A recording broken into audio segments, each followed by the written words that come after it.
d'Ernest Ouandié, sacrifié sur la place publique, mais qui reste un héros et avait prédit beaucoup de choses qu'on commence à voir aujourd'hui. Ernest Ouandié était fils de catéchiste. Et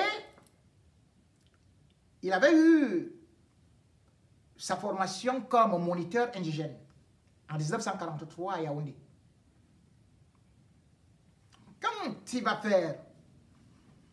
Quand il se lance dans le domaine professionnel, il va faire presque le tour du Cameroun. C'est l'un des rares Camerounais à pouvoir parler toutes les langues. D'ailleurs, il ira à Edea, où il va s'installer, où il va d'ailleurs trouver son épouse, Edine, qu'il va d'ailleurs épouser. Il va devenir rapidement ce que les colons appellent activiste, gênant, puisqu'il militait déjà dans un syndicat. Après, lorsqu'il y aura un congrès de l'Union des populations du Cameroun, il sera porté comme vice-président en 1952. Et en 1952, lorsqu'il est porté comme vice-président, bien sûr, en même temps, il sera ce qu'on appelle le responsable de la presse. Donc, en fait, il était un bon journaliste parce qu'il s'occupait du journal de l'UPC qu'on appelait La Voix du Cameroun. Cameroun avec grand K. Ernest Ouandié va combattre parce que il va se mettre contre le pouvoir colonial. Ce pouvoir colonial qui va décider donc de suspendre, d'interdire l'UPC en mai 1955. Quand on est en train d'interdire l'UPC en mai 1955, Ernest Ouandié se retrouve de l'autre côté de Buea, où d'ailleurs il avait prédit qu'en l'an 1 du Cameroun, et l'an 1, il disait 50 ans après sa mort, ce sera l'an 1 du Cameroun, qui aura une instabilité et qui aura une guerre. Il s'était réfugié là-bas avec Ndetou Maza, avec le docteur Roland Félix Moumié, avec Abel Kingé. C'est d'ailleurs de là qu'ils vont quitter le Cameroun pour traverser vers le Ghana, où il va s'installer. Bien sûr, là-bas, il y avait un grand panafricaniste, Nkwame Nkrumah. Et puis, Félix Moumié, lui, il va quitter pour partir de l'autre côté au Caire, d'autres iront au Soudan. Il va donc coordonner. Il va coordonner la résistance à partir de l'étranger. Et puis pour agir, il va rentrer au Cameroun en 1961. C'est de là qu'il y aura ce qu'il va créer dans le maquis comme le Front révolutionnaire. Et après, il va d'ailleurs créer ce qu'on appelle justement l'armée de la libération du Cameroun. Il va engager une lutte armée qui sera violente. Les universitaires camerounais vont le retrouver dans le maquis. Lui qui n'avait pas les doctorats et tout, mais tout le monde le suivait parce que c'était un stratège. On l'appelait camarade Émile. C'est comme ça qu'il s'appelait au maquis. Puis, il y aura Monseigneur Albert Ndogmo qui sera approché par Amadou Ahidjo pour lui dire il faut que Ernest Ouandié sorte du maquis et comme ça, il aura la vie sauve. C'est comme ça qu'il est donc convaincu. Il sort du maquis et il se rend lui-même auprès du commandant des brigades de Mbanga. C'était le 19 août 1970. Il s'est dit que c'est pour le traité de paix. Mais sauf que là, boum, on l'arrête. Et le lendemain, c'est-à-dire, enfin, le lendemain de Noël, nous sommes le 26 décembre, c'est son procès qui commence. Et quand il y a son procès, on refuse que ses avocats entrent au Cameroun. Ses avocats étaient des Français parce qu'ils étaient bien célèbres et même des Britanniques. On va refuser qu'ils entrent. Et il est jugé au tribunal militaire de façon expéditive. Il est condamné pour atteinte à la sûreté de l'État. Le jour de son exécution, le 15 janvier, il va appeler l'abbé Wouking. L'abbé Wouking, qui va devenir Monseigneur Wouking. Il va dire qu'il a à lui parler. Juste avant son exécution. Va lui dire, va dire à M. Ahmad Boye Dioko, le sang des nationalistes, des patriotes, en l'an 1, 50 ans après ma mort, va ressurgir et sera au centre de l'histoire du monde. On parlera de moi. C'est ce qu'il va lui dire. Il lui dit, il faut le noter.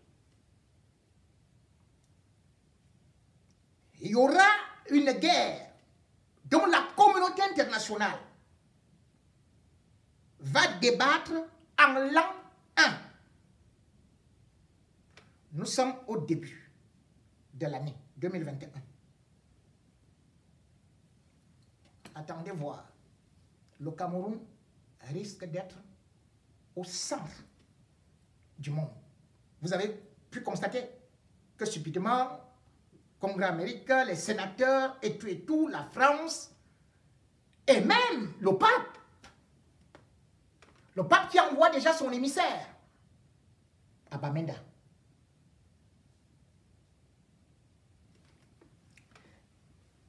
L'an 1, lorsqu'on l'amène, il a enchaîné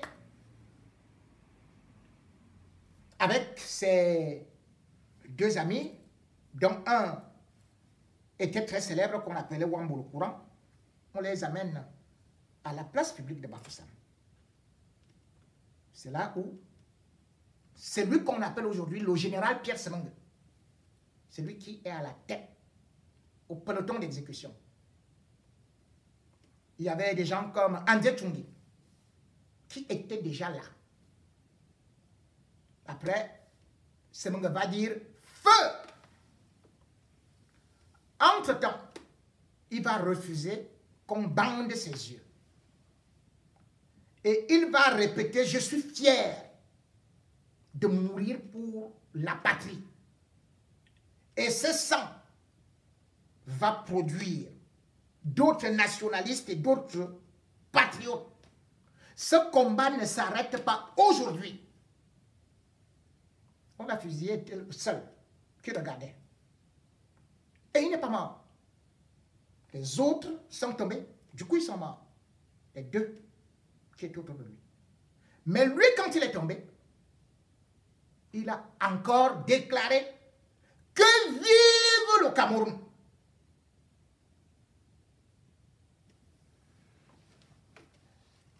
Et on croyait que c'était terminé. Nous sommes 50 ans après. Et c'était hier. Mesdames et messieurs, je vous invite à prendre vos calendriers ou aller sur Internet. Vous allez constater une chose. Le 15 janvier 1971 tombait un vendredi. Le 15 janvier 2021 est tombé un vendredi. L'an 1971 a le même nombre de jours, exactement les mêmes jours, tombe net. Du 1er janvier jusqu'au 31 décembre. C'est exactement le même calendrier.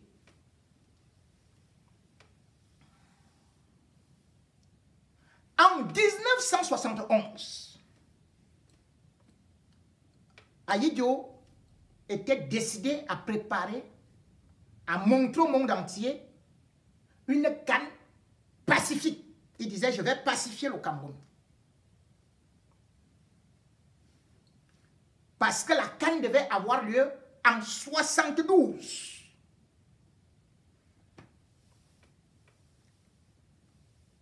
Nous sommes en 2021. Le Cameroun, c'est-à-dire à un an de la CAN 2022, Obiya lui aussi dit qu'il va pacifier le Cameroun. La prophétie d'Oumyobe et la prophétie d'Ernest Ouandié, les deux sont en train de se joindre pour dire que le Cameroun est à la croisée des chemins et que le renouveau dont on vous a menti, qu'il était là, c'est lui maintenant qui va commencer. Il y a un nouveau Cameroun, même comme je n'aimerais pas effrayer les autres par rapport à d'autres choses qui ont été révélées et dont on n'a jamais voulu parler.